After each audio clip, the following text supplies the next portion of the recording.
Yes, sir. It's your boy, Strong Arm Joker, here today with a dear friend of mine, Miss Kia Renee. Basically, the person in the world that personifies turning dreams into reality. Fashion, television, hosting, a real brand ambassador. Like, if you really want to get your stuff out and seen, this is the person that you need. The brains behind the smile. I don't know which one is more amazing. Say hi to the people, Miss Kia. Thank you. Hello, everyone. My name is Kia Renee. I have my own talk show called Kandid with Kia Renee with the K. So great to be here with you on your show. It's amazing. I'm so glad to be here. Well, I appreciate you coming out. There's certain people, when you are trying to turn dreams into reality, most people will not see your vision. Right. More so, a lot of people close to you will not support your vision. A lot of people will get really close to you because they want to see you fail. Mm-hmm. So there'll be a few people throughout your journey that when you have events and when you're fighting to build and trying to get a foothold and trying to kick doors down, there's going to be that small percentage of people that are always there, that always show up, that always support you. This is one of the people that has always supported me from day one with Hostel. So to see her with her new TV show, having seen TV shows before with her hosting, her fashion and throwing fashion shows, getting invited to fashion shows, taking Saber to our first fashion show, putting on my sport coat and taking the young kid out there and watching the production of that magnitude in the city of Houston and encompassing all the different genres and groups of people and bringing everybody in one place and putting on something so amazing. It's an honor to have you here on the show. Thank you. It's great to be here. And I thank you for coming to the shows. You definitely show up. You show out. Your suit. Everybody was intrigued because you brought your baby to the show with you. Just nice and calm. And does he bite? Yes. Yeah, I'm glad to be here. All dogs bite. Yeah, they all bite. He's a good kid. Yeah. He minds, he has big shoes to fill. Yeah. After I lost Doomy. And we lost the baby, unfortunately, to a breeding accident. So he's in the house by himself right now. He's high strung, but he's a great kid, super smart, works hard, and does what he's supposed to do. So in the midst of chasing dreams, when did you realize that like entertainment, i.e. fashion, TV, etc., was your passion and start to make moves to move into that area? I realized that I really want to say, like, when I first saw some things on television to where it was like a girl that came from the hood can actually do these things. Like, because I've never been the type of person to say that I can't do anything. When we moved here from Louisiana, we moved here on a note where we were like leaving a bad situation. And then we moved here. We moved with my grandfather. Then when we left with him, we moved into Star of Hope downtown, which was one of the best experiences of my life. I got into a youth group called Hope for Youth, and my mom had always instilled in us, like, you love God, you fear God, honor thy mother and father. And it's like from that point on, I really got to a point to where, like, you see Tyra Banks on TV. Like, these things started really flourishing on TV in a sense of like, was like, okay, if they can do it, I can do it. So when I moved here to Houston, and Facebook started blowing up and you start seeing all these things going on, I'm 5'2", 5'3". So I wouldn't think that I would be able to actually do fashion shows until I met someone. Her name is Yazzie Brown. I met her and I saw these casting calls on social media, and it's like, okay, well, you can do this. Like, if they can do it, you can do it. So do your first casting call. Try your first casting call out. My first casting call was with Isaac Moore. He has the Isaac and Moore brand with the luxury bags and whatnot. And tried out, made it, learned how to walk on a runway, and it was just like, you know what? If I can do that, then I can do more. Off to the races. Because I love to talk. So I was like, I always knew that I would be on TV, like do TV work or do hosting work in some type of way, but I just didn't know when, but I knew I would do it.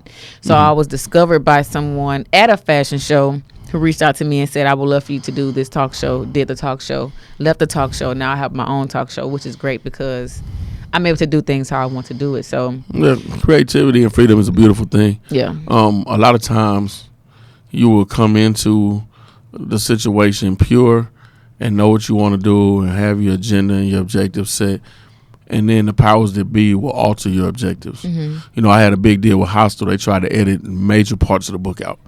It was a big deal. Even though I self-published, it was suggested by editors, because I did my initial editing, all my writing, all my initial editing, and I sent it off just to get it checked. I didn't want to have a quote-unquote hood book with like run-on sentences and didn't make sense. I wanted something that everybody could read, because at the end of the day, Hostile was a testimonial. And I don't have to testify to the people in the hood going through it. Mm-hmm. It's for the people that don't understand, for the people that watch TV and say, why would you do that? Why would you ever sell drugs? I would never do that. Why would you do this? Why would you do that? And it's also for the people that only get part of the story, because the hustle game is two-sided. It's a duality. For everything I got, I lost something. Yeah. I made ungodly amounts of money, but the homie never coming home. Yeah. I slept with some of the baddest females on the planet, but the homie not gonna come home till after his daughter graduated from college, mm-hmm. and she was 3 when he left. So this is the reality of the situation. But a lot of times we talk about business, but we don't talk about going to the funerals. Mm-hmm. We talk about how many carats in the chain. We don't talk about having to carry somebody's grandma at the funeral. We don't talk about how you go and explain to his daughter, Pops just got 10 more years of fighting. He ain't come. He just got another 10 on top of the 10 he had because he was down there acting a donkey. So he not coming home. She 12. She not going to see Pops till she 23, 24. Not on this side of the wire. Yeah. So these are the conversations that you have to have. So we don't talk about that. We ignore that part. We push the glitz and the glamour, but we don't push the guts and the blood and the loss. So the thing about Hostile was it was a true story. Mm-hmm. It is a true story, and I'm giving you how I got it. This is how I got it. This is how I had it. When people always say all the time, why you never married? Why you do this? Why you do that? Well, you know what, girl, I fell in love with I left when I went to prison. She married now, 2 kids, personal trainer, registered nurse. I have never gone to see her since I came home because she had a good life. There was no reason for me to intercede and bring any kind of negativity into what she had going on. I feel you. Yeah, loved her enough to let her go. Mm-hmm. So a lot of times when you have the freedom to come on here and do this, and we talk about a lot of things in here that people don't want to talk about. I talk about female safety. Like bringing you on is to inspire some of these young ladies that it is higher levels to aspire to in life. That you can go out here and you can make your dreams come true.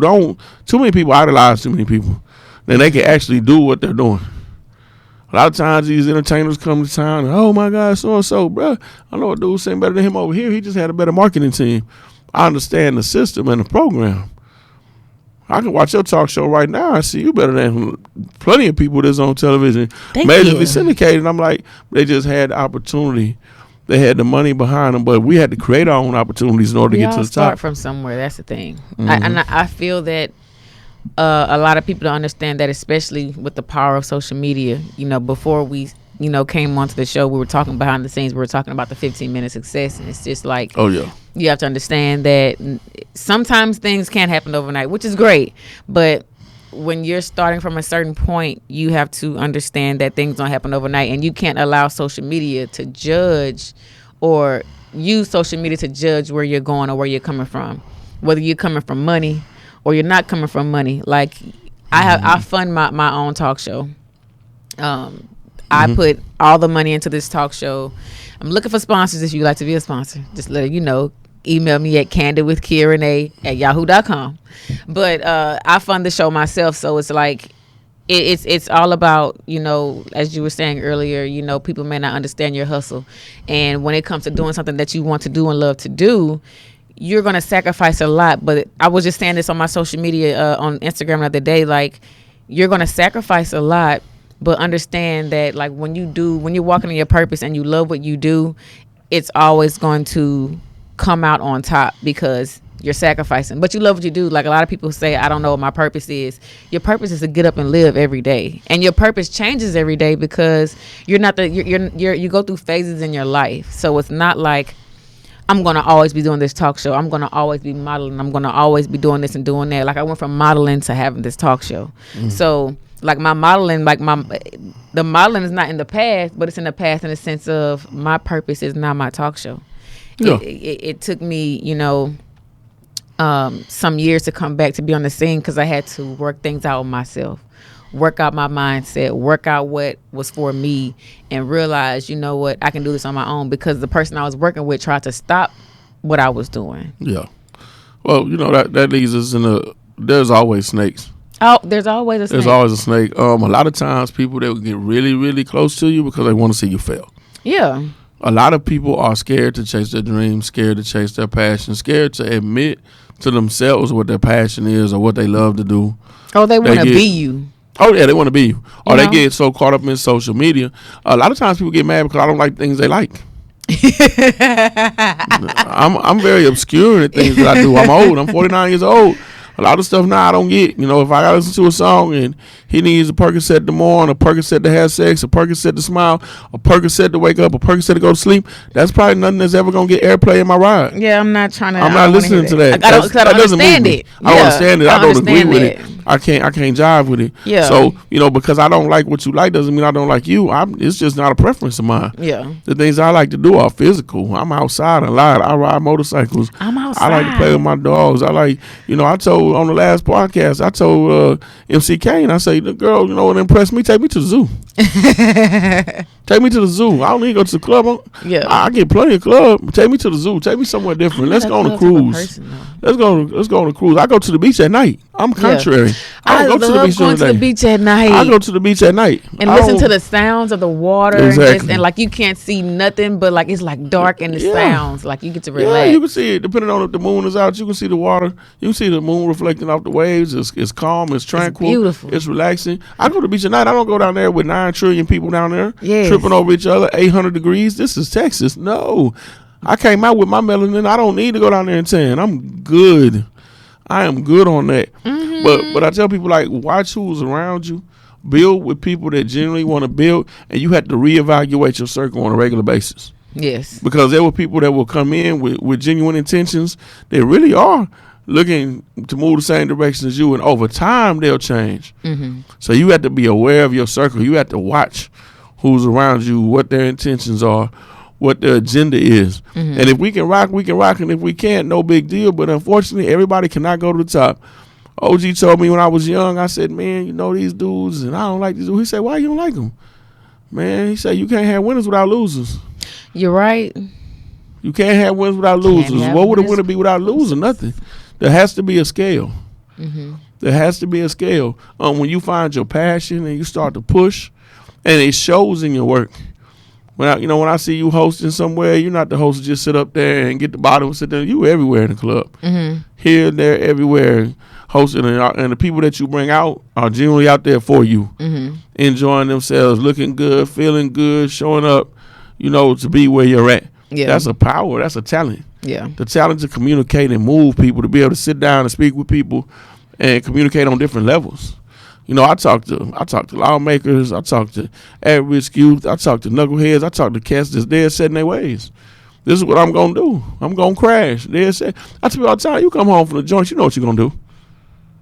You get out of prison, you know what you're going to do. They send you to all them goofy classes and try and do this and do that, and the parole officer, and you come home, they send you to AA and NA and this and that, depending on what your background is. And, they sent me to AA. I said, dog, I don't do dope. Mm-hmm. But I ended up going to AA to one of the advanced classes with all the old people, been sober like 10, 20 years. And it actually was kind of profound. They say we don't focus on the problem. We focus on solutions. And that's something that throughout life, from the time I came home, it's carried me. We don't focus on problems. We know what the problem is. We focus on solutions. What's the solution? Right. How do we fix this? How do we get out here? We watch society, flushing itself right now. Active shooters everywhere. Women at an all-time rate getting preyed on. As a black woman, you've been in the crosshairs since you could walk. Yeah. As a teenager, you're preyed on. Yeah. All the way up. You can't go get pump gas, can't go to the grocery store. Me, I'm an old fat man. I'm good. Ain't nobody looking at me unless they think I'm going to do something to them. Nah, I get people crossing the street. I get people making faces, people trying to figure out if I'm going to do something bad. But other than that, people pretty much leave me alone. Yeah. You can't go anywhere. There's no dressing down for you. Mm-hmm. You put your baseball cap on, still cute as baby shoes. You put sweats on, it doesn't matter. You can't hide that smile. Yeah. And that's you naturally. So that smile is going to hit, and it's front and center. It's sad. It's really sad, though. Like, it's... I just don't like how women are just in this field of just not being safe or not feeling safe. Like the worst thing is not that, it's the feeling of it, you know. And women go through so much from being a child all the way up to being an adult. Like, we're preyed on when we're children, and moms and fathers and aunts and uncles, they will instill things in us as children. Like, I was telling a friend of mine, I said, you know, when I do have children, there's something that I want to do with them, which is tell them, you know, you should be proud of yourself versus I'm so proud of you, because there's a difference to it. It's like, when you say you should be proud of yourself, you instill in them wanting to be proud of themselves. But when you say I'm proud of you, now they are working towards making you proud versus themselves. Like, it's just like this whole social media thing, like wanting people to know what you're doing and how you're doing it. But if I say external gratification, external gratification, you should be so proud of yourself, you did it, versus I'm so proud of you, you did it. It's like, okay, well, now I need to fight to make my mama proud. No, I'm gonna be proud of you regardless, sweetheart. You know, I tell you, but you know, a lot of people are socially dependent. A lot of men are female dependent. A lot of women are male dependent. So you see, you had that girlfriend that you know always has a boyfriend. She'll break up with a dude on Monday. She got another one by Wednesday. Like, how? Like, she'll break up with one on Wednesday. She got one by Friday. You got the dude that when he comes out, he got to have this certain girl on his arm. But now, mind you, he doesn't know that we know that she been with every other dude in the city with money. Right. But he parading her through like she's the best thing since sliced bread.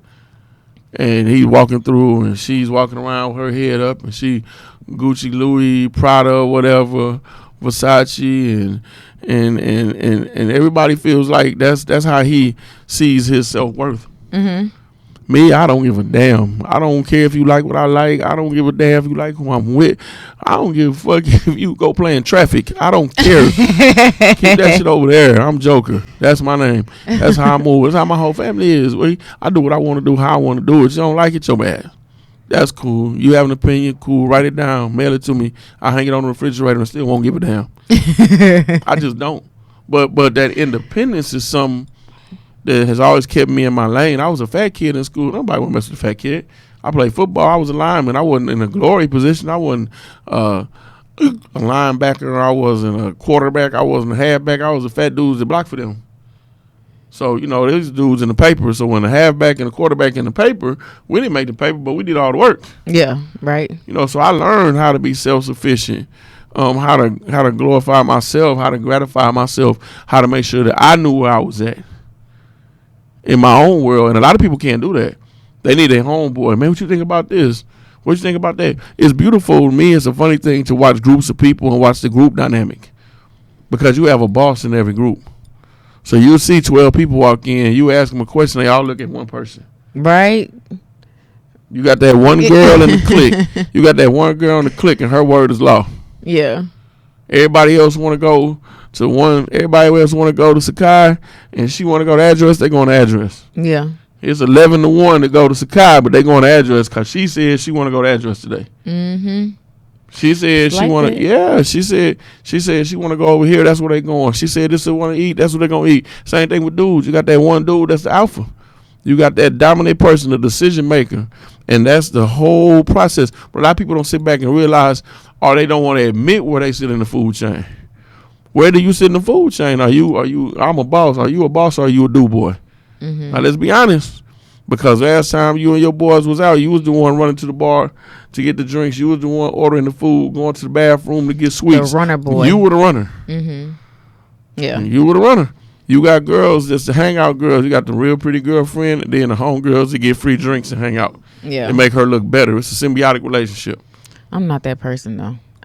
I'm not the go out type of person. I just text my friends, think day before yesterday, to say I need to go out because I haven't gone out. Like I feel like when you get older, depending on what you're doing in life, everything changes. Oh, definitely. Like I used to be able to, go out and have fun, but like one of the main things that helped me get to where I am right now is that I stopped drinking alcohol. I've been a year and 8 months. I think a year and 9 months sober now. That's a beautiful thing. Congratulations. Yeah. Thank you so much. I applaud that because I know how much it takes to get on the wagon. It takes. I mean, and the thing is that sometimes if you feel like you have no choice, then you have no choice. But my thing is that like there were things that I would do that I didn't like, and I knew that in order to get where I wanted to go, there were things that I had to do, and one of the things was cutting out alcohol. One of the first thing was because my energy, like you drink alcohol, and you lazy the next day. You maybe hungover, hungover the next day, and then sometimes you wake up and you drink again. Like, and I don't mean like heavy liquor, but like you wake up, drink mimosas or champagne or something like that. But another thing that I did was I was shopping. I'm going out and I'm shopping because I'm going out somewhere to go have drinks and food. And then if I go out to have food, I'm going to have a drink with it. So it's like now I'm spending extra money. And I'm the type when I go out and I'm having a drink, I want everybody to have a drink with me. So I don't even know you, and I'm get this young lady and her man a shot. Y'all good? All right. A regular day, happy Wednesday. And then one of the main things is that I'm spending money. I'm spending extra money on top of the money that I'm supposed to be saving to do what I need to do with my life and with myself. So I'm going out shopping. I'm going out to eat. I'm going out to the club. I'm spending money. And it's like this money could be going towards what I want to do. Like I want to be able to see where my money is going from this point on. So well, you make a decision to finance your own dreams. Yeah. A lot of people have their hands out. A lot of people are waiting for the stork with the baby to drop down with the never-ending credit card and the black card, and thinking that everything's going to be all right, and somebody's going to put my album out, or in your case, somebody's going to finance my TV show. In my case, one of these publishers is going to pick up my book, which scares everybody. But what are you going to do for yourself first? Yeah, which scares everybody. I could get a publisher. I had publishers try to pick me up. They want to cut this chapter and cut that chapter, and you need to change the name of this chapter. Why would I change the name of this chapter? This is my life. This is the message. So if I start to water down the message, then what's the purpose of me putting the book out? Right. I can't change my story for you to make you comfortable. To make you comfortable. The thing is that like this is life, and life is uncomfortable. And in order to be successful, you have to learn how to be uncomfortable. I've gotten comfortable with being uncomfortable, which makes me very comfortable. It's so crazy to say. Yeah, it's crazy to say, because it's like when I wake up in the morning, like I wake up, make my bed, get my coffee or my tea in the morning. I have my little office, and then I'll go to my office. I sit at that desk, and I'm at that desk between 3 to 8 hours in the day. The same as if I was to actually leave and go out to an office to go work in it. Like that's where I'm supposed to be at. And so I spend my time at that desk, but it's like, that's where I'm supposed to be. I need that, Yeah, you need that. You need that discipline. Yeah, the discipline. You need that area. A lot of times people say, well, why do you do this? Why do you do that? Well, this is me, and this is how I've learned to control myself, to push to my goals. Right. And I tell people, set small goals first. Don't set the big, gigantic goal. The small goals lead to the big ones. Even people talking about losing weight. I want to lose weight, and you get on scale every day. I tell people, don't do that. Yeah. All you doing is frustrating yourself. You want to lose weight? Cool. Weigh yourself once a month. Matter of fact, you don't even have to weigh yourself.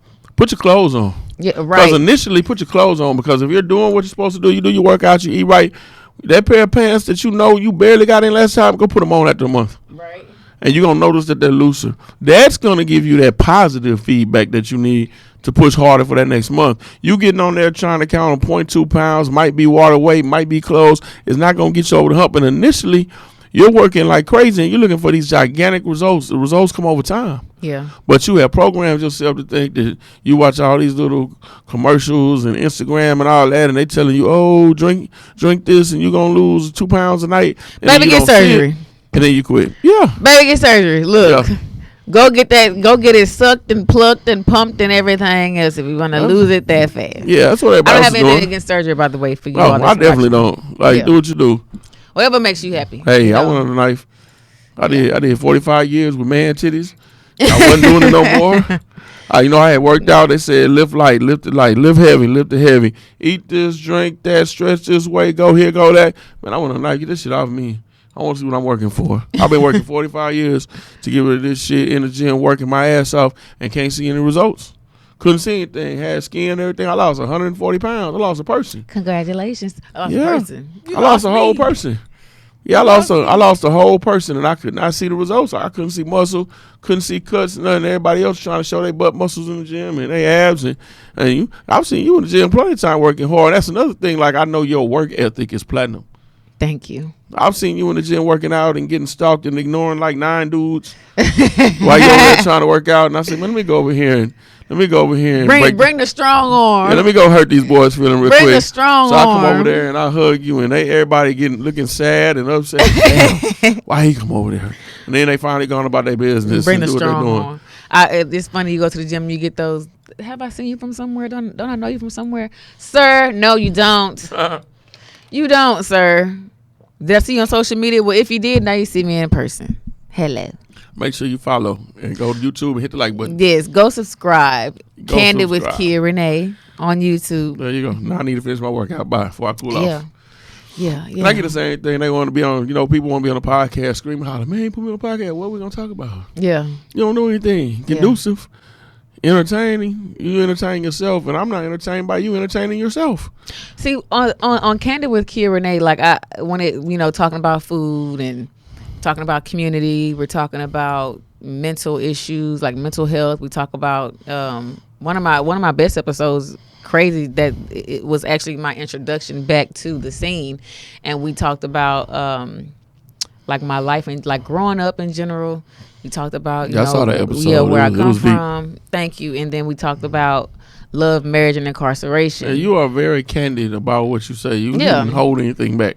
Yeah, I feel that coming back to the scene, like I'm a whole new woman. When I first started, it was in 2016, 2017. That was 5-6 years ago. So definitely changed since then. So I wanted people to know like what's been happening within that time, and who I am now, and the fact of like when you watch a lot of public figures that come onto TV, they sugarcoat things. And also when it comes to being on social media, you put out what you want people to see, the good, but you don't talk about like what's actually happened. And I'm triumphant in everything that I've gone through in life. Like I feel like we go through things in order to get better. We learn lessons. So and nobody's perfect. I don't care how much money you have. You're not perfect. I remember when the gas prices began to rise a long time ago when Bush was in office, and Puff Daddy was like, I don't care how rich you are, these gas prices are affecting you, because they were affecting him. So it's like nobody's perfect. So I wanted to be able to let the people know that are watching, like the reason this is called Kandid with Kia Renee is because I can be candid first. So we talked about love, talked about marriage, relationships, incarceration. My husband is incarcerated. So it's like I'm living a real life, and I've been on the other side of it. I've been on the other side of it and seen the fall off, the drop off. The first 6 months you gone, everybody writing and visiting and come to see you, and you hit that 6 months period and everything goes dead. The real ones maintain. It's gonna be one or two. I'm there. It's gonna be 1 or 2, 3 or 4 that's gonna maintain. Yeah. And then like we call it IPO, initial public offering. As soon as they find out you made parole or you coming home, mail call is hectic. I got 15 letters and this girl and that girl.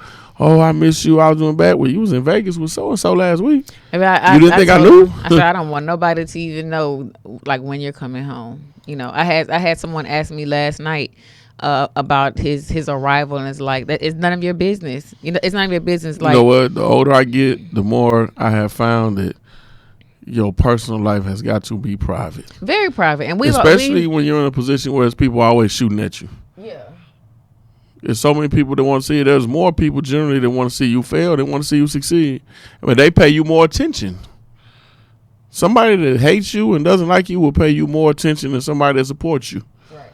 They will hang on every word, every post, everything that happens. And it has been very disheartening throughout the hostile evolution to see the different TV shows. My publicist is submitting to these major talk shows and major TV shows and even local TV shows, and they won't touch it. But then I see Nerds in Love and this little rapper chick or whatever caught a weed case and she's going to prison and whatever. All this random weird stuff that they'll cover, but they won't touch hostile. Yeah. They won't touch it. But I'm like, we're out here really trying to make a difference and get out here and talk to these kids and let them know, say, boy, because the OGs failed this generation. There's a lot of cats out here shout out Block Monster. Block Monster posted yesterday. If you OG and you out here crashing these dudes and you run them in the wild, like you really ain't OG. You really a simp. But they need to know that life is real, though. You know, they listen to these songs, like these artists that make them sad. They see what's going on social media. Like social media is a huge wave in everybody's lives. Like I don't care how old you are. So it's like they need to understand that this is real life. You know, like when you go to school, there are things that they don't teach you. Like I don't, at least at the high schools I went to, they didn't have a life class and they didn't have credit classes. Like they teach you all these things that you need to know that you don't even need to know. Like I feel like school is supposed to be preparing you for life, and it doesn't do that to me. Like I was, you know. It depends on the school system, though. You know, it's the private schools and the public schools and the public schools and the different, to see the different curriculums. And then we have a bad habit. Us as black people, we get money and forget where we came from. Yeah. You know, I watch private school. A lot of other races that are xenocentric, they take care of their own.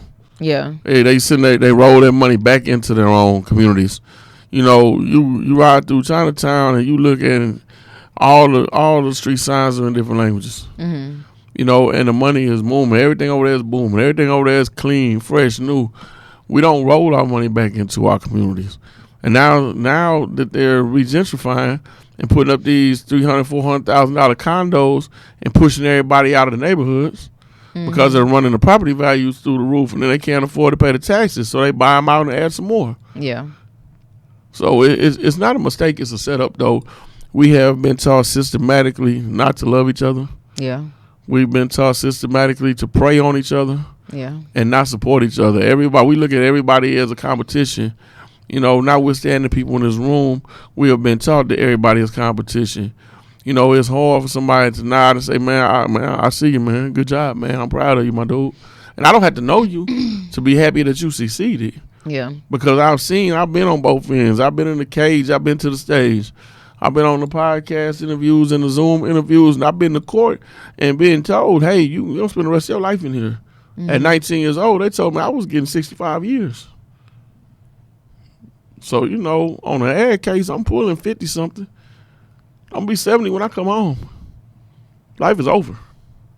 So I've been on both ends of it. I've seen it. I've been the dude that had the CI snitched on me, and he packed it up, and I'm caught in the mix. You know what I'm saying? Kept my mouth shut. Signed my time, went away like a man. Can't hold like a man. I told my brothers, I love you. I'll be home when I get home. I just signed for 10-99. I'll be home when I get home. I signed for the world.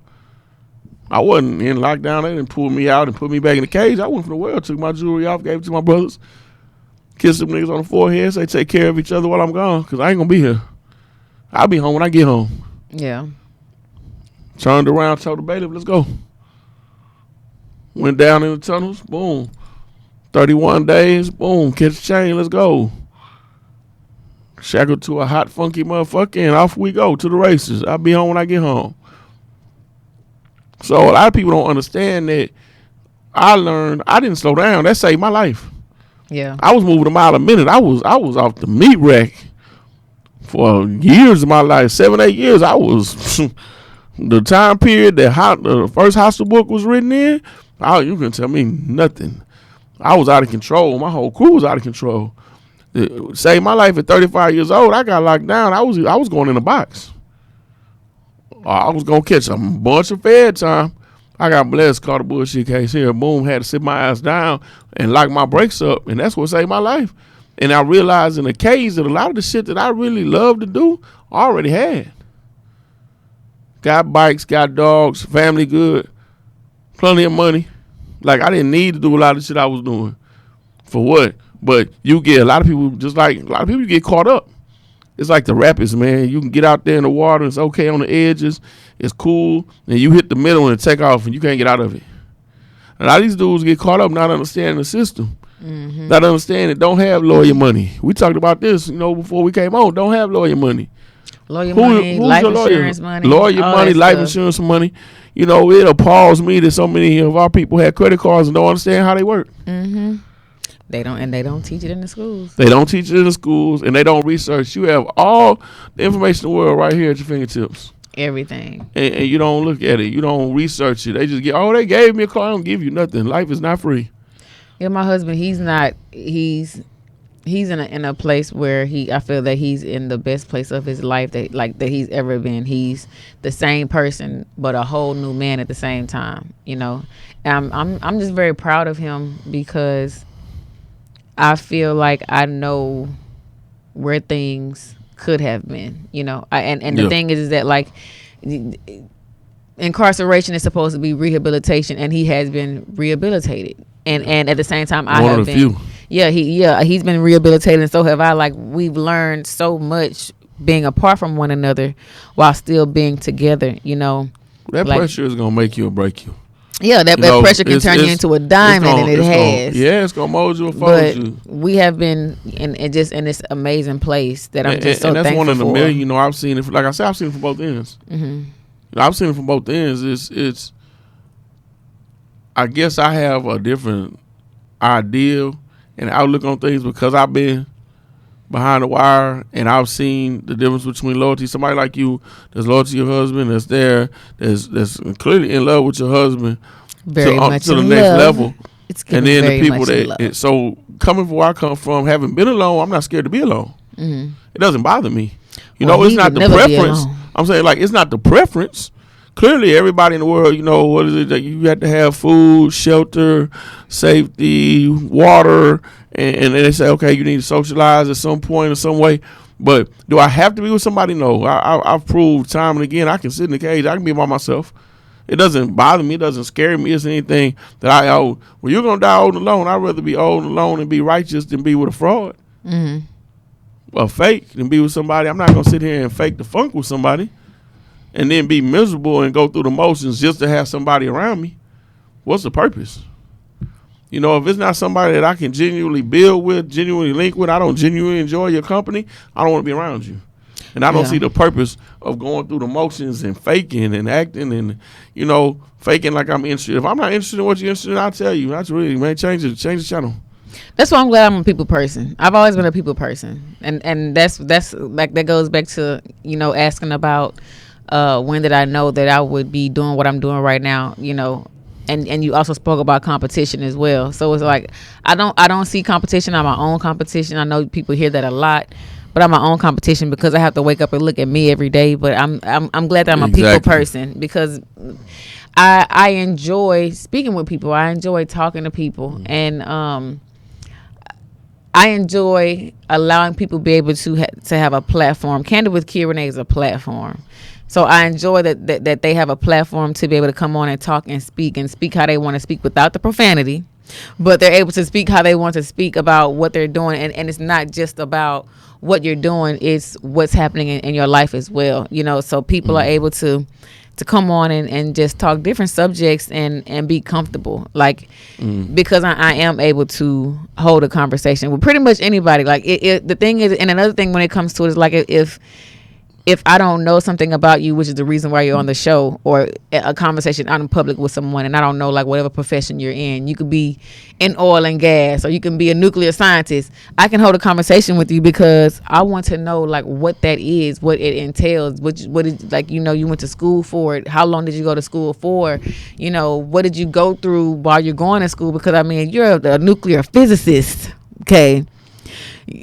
You got books and you got days to study and all this other stuff. It's like when did you have time to yourself to do anything else? The balance of personal and business is a lot of people lose track of it. Mm-hmm. You got PTSD rates, firemen, policemen, a lot of civil servants lose that line. Yeah. A lot of people in other industries, in the entertainment industry, lose that line. When I worked, I was a intern for Polygram Group Distribution way back. Like I told you, I'm 49, so way back when I was in school, late 90s. And I think one of the most profound things was I had worked. Ice Cube went to the HBCUs, and I was on the Goon Squad at the time working security. And he came to town, and we took him out, and he, West Side and all that, and flipping Jerry Curl juice on everybody. And when he got in the limo, he completely switched gears. Soul glow. And when he got in the limo, he called, "Hey, Mom, where the kids at? Did the stockbroker call today? Where's my wife?"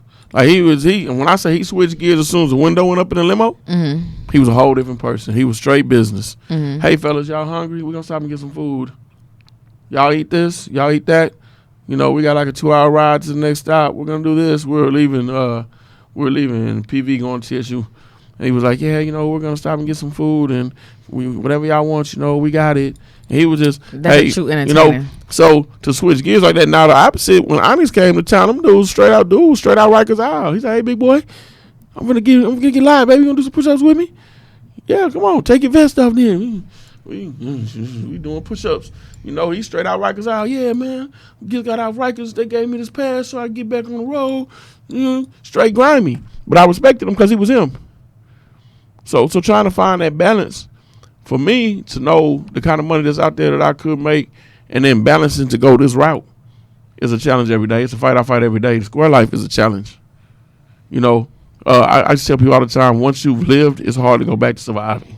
It is very hard because when you make $500 a week, you live a $500 a week lifestyle. You make $5,000 a week, live a $5,000 a week lifestyle, and it might not be major things that you really see. It's little tweaks and twerks because you have that money now.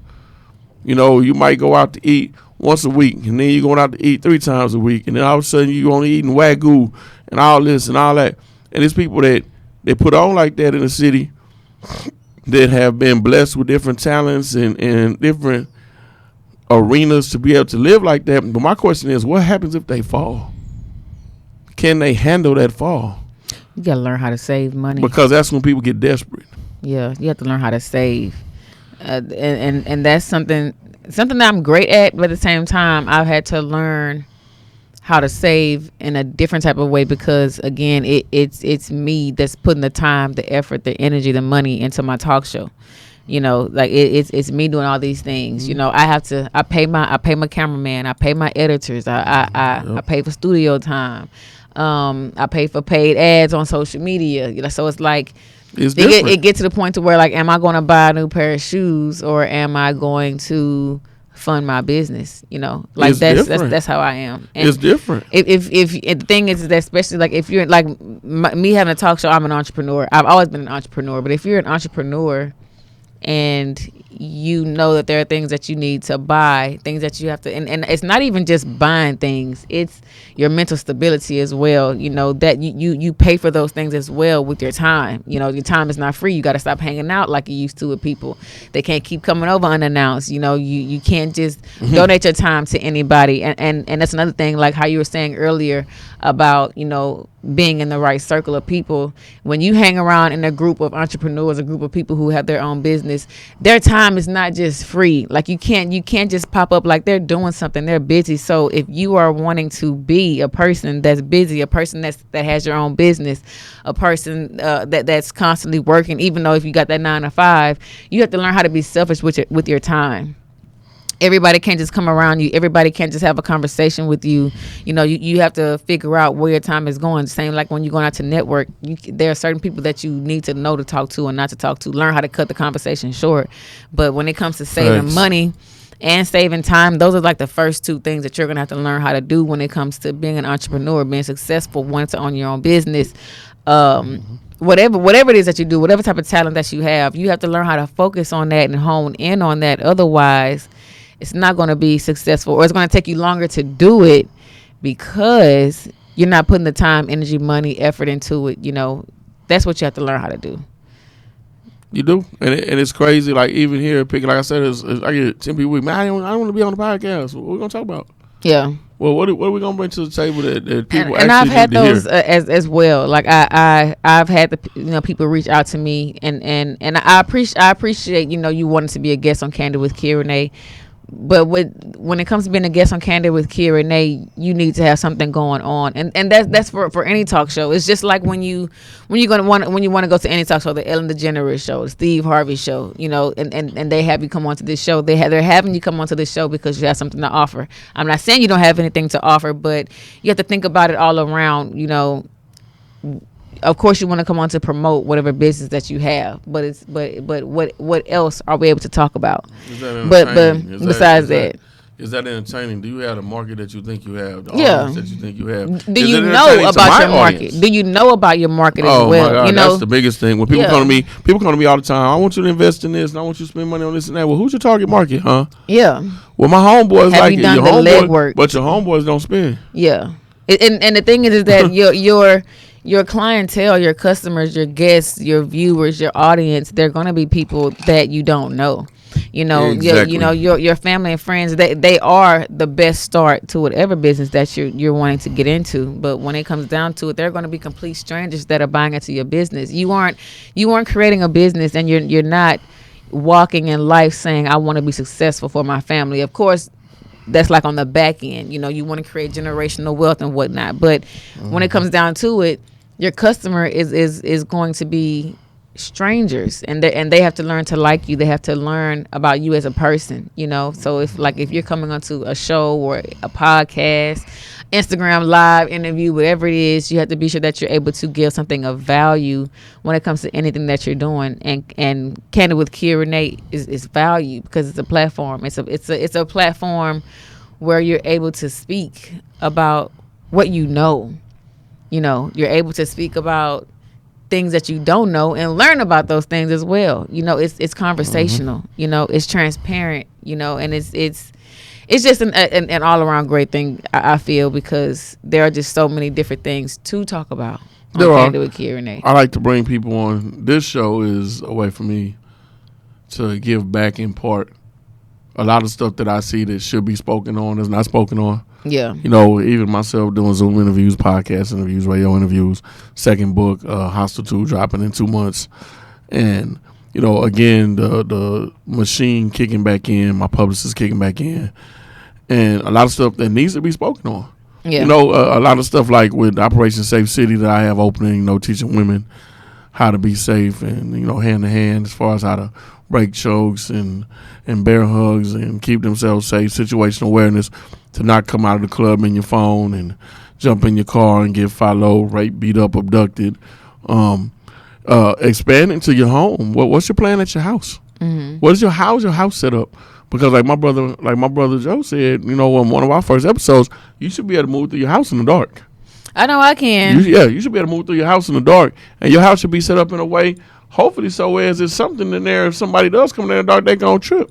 Yeah. Or hurt themselves. Have weapons around the house. Oh yeah. You should always be. You should be weaponized. In this day and age, there's no reason not to be weaponized. And I understand if you're a Quaker or you're a pacifist or whatever, but at the end of the day, you had to protect your own.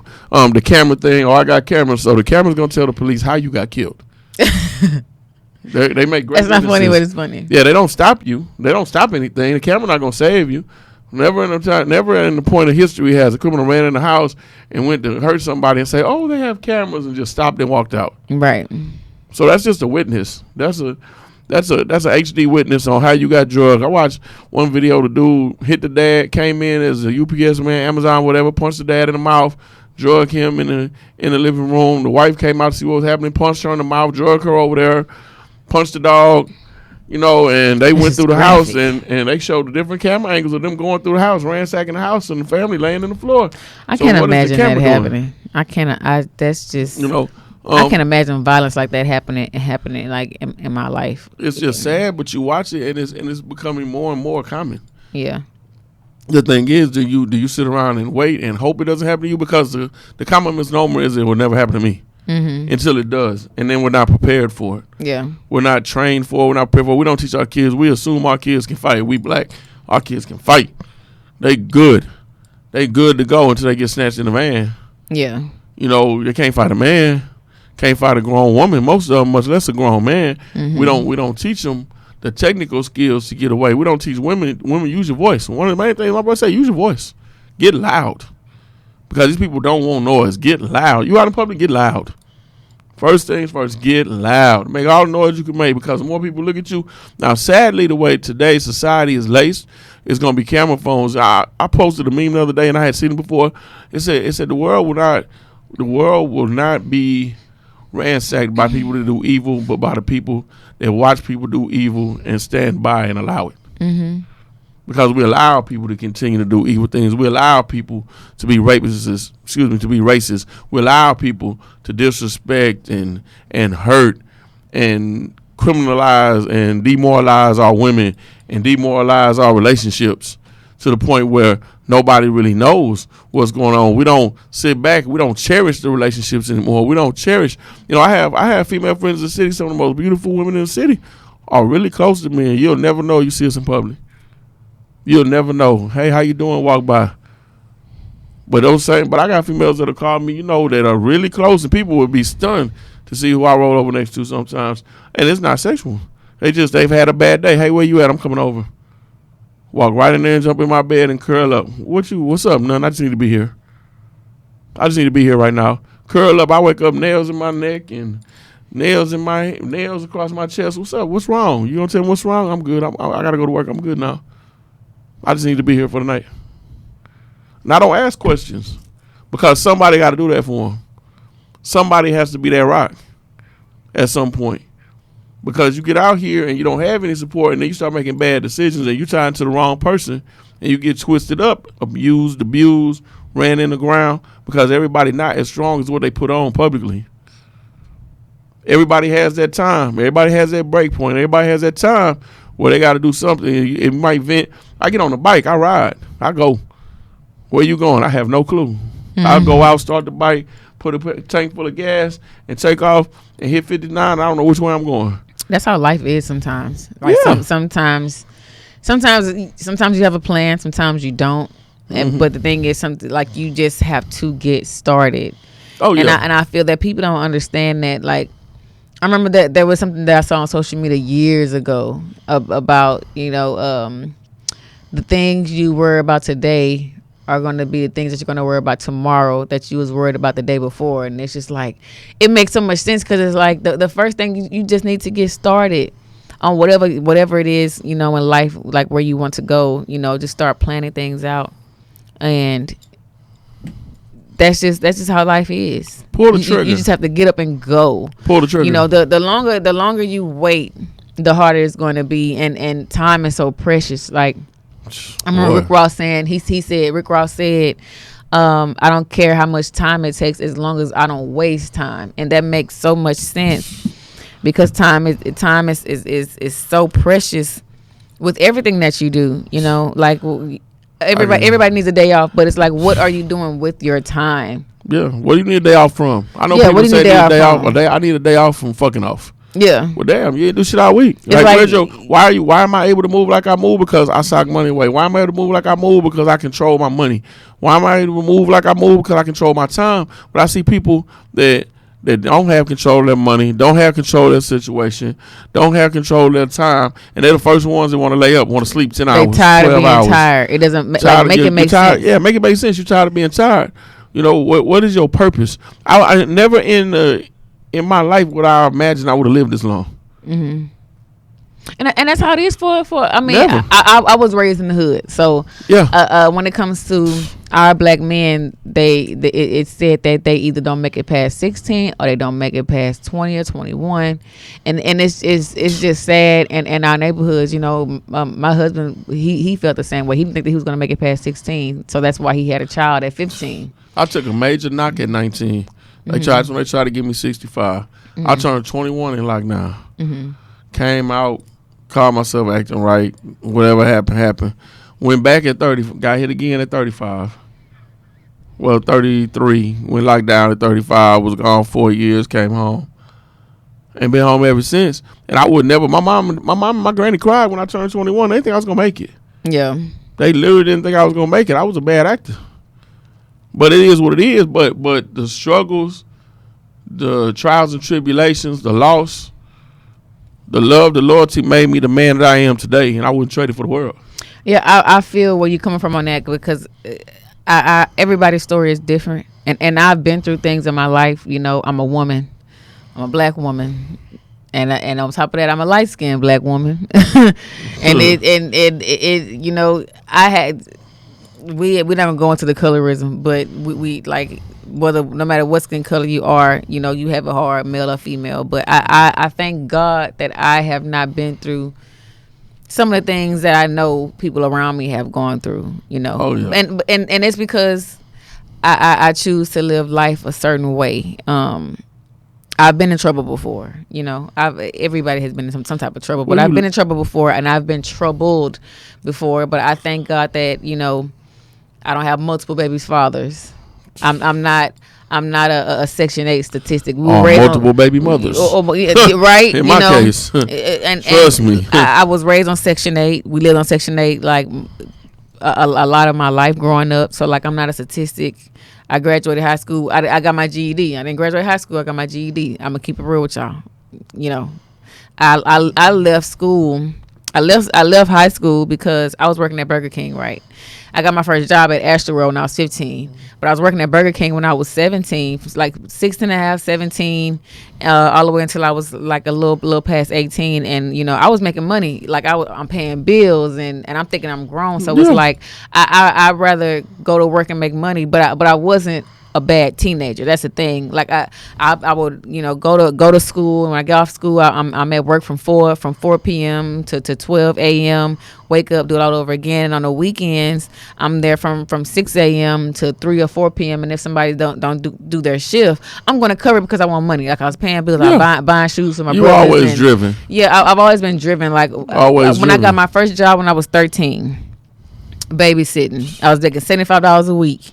And from that point on, it was up for me. And that's how I got to the point to where I am now, in a sense of always wanting to have my own. Like I've never been dependent on someone. I've never been dependent on a man. At 14. That's pushing wheelbarrows because I was always the big kid. I was always fat. I was stocky. I was always the bigger kid out of the kids my age. I wanted so we had the little skinny dudes. It was a dude had a rose bush company. He did all the big buildings in Houston, big rose garden. So little kids got to, clip roses and all that. But my big ass was on the wheelbarrow every day. I'm babysitting. I'm wheelbarrow. When I'm pushing sod and dirt and whatever else got to get hauled, I'm on the wheelbarrow because I'm the big kid. I'm like, but I mean, it paid. Like I was getting like $400 a weekend. I love the responsibility, you know. The fact that I am being dependent on, like I learned and valued customer service. I feel like ever since I've been born, I feel like that's something I value. Like I've always valued the thoughts of others and the thoughts of like the things that people do. And when I was babysitting at 13, I would have to be up at 5 o'clock in the morning because my client was leaving at 6 a.m. Yeah. No, I'm sorry, not 5 a.m. She would be leaving at around like 6 p.m. that night to 6 a.m. that morning. So let me get that right. So 6 p.m. So she was a nurse. She worked. She was a nurse. So she had one kid. Thank God, because I'm 13. I'm like, but that's how I got to where I am. That responsibility at 13 is a lot to take care of another kid. Yeah, my mom, she wanted my money. You know. Oh man, we're not even gonna get into that today. My old man. Yeah, you know, your parents want your money. Hit me for 7 bands when I was 15. I went out of town, came home. My account was hella light. Got 16 excuses and all that. And that's when I had to get back out and get it. But we're going to wind down. I really appreciate you coming out today. Thank you. Being an example, letting people know that you can chase your dreams. Not only can you chase your dreams, you can fund your dreams and make your dreams come true on your own. If you're dedicated. If you're dedicated and you have discipline, you don't always have to look for a handout. It's not going to always be a fairy princess or a stork dropping off a money bag and a credit card. Being daddy's money. Yeah, being self-sufficient and having the pride and the faith in yourself to get up and actually do. Yes. And put your time and your energy behind your dreams and the conviction to make it work. Yes. A lot of times it's hard, man, to come sit in front of a camera even, and speak about some of the things that we speak about even on this show, because it gets raw at times. We talk about a lot of stuff in here a lot of people don't want to hear. Mm-hmm. I get all kind of messages and emails. Why'd you say this? Why'd you say that? Because I told the truth. Yeah. It's okay. I'm brutally honest. Ask any person that's ever been around me, any person that's ever dated me especially. I am brutally honest. I do not pull punches like this is what it is. I just look. It looks like ass. Take that shit off. Thank you. We're not leaving until you change clothes. I don't know what that is. Take it back. The lady at the store said look good. She got paid to tell you that. But to wind down again, please tell them where to find you, where the talk show is. Tell them one more time so they can go subscribe, hit the like button. Yes, subscribe, hit the like button. You can like the show on Facebook. It is Kandid with Kia Renee. Everything is with a K. Kandid, Kandid, WITH, KIARENEE.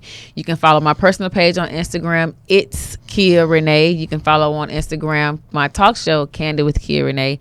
And also, please subscribe on YouTube, Kandid with Kia Renee. Go and watch the episodes. We have full episodes where we're talking food, love and relationships, dating, the soft life. We have many guests that are on there. This is a full talk show, so you're going to get a lot when you come here. We have about 5 episodes already. So Great go like. episodes. Thank you. Go like, go watch, subscribe, share, leave comments as well. I also answer the comments that are on the YouTube page. And yeah, I thank you all for tuning in and for listening to the things that I have to say. And I hope that you tune into the show Kandid with Kia Renee. Next up, I have Mr. Wired Up.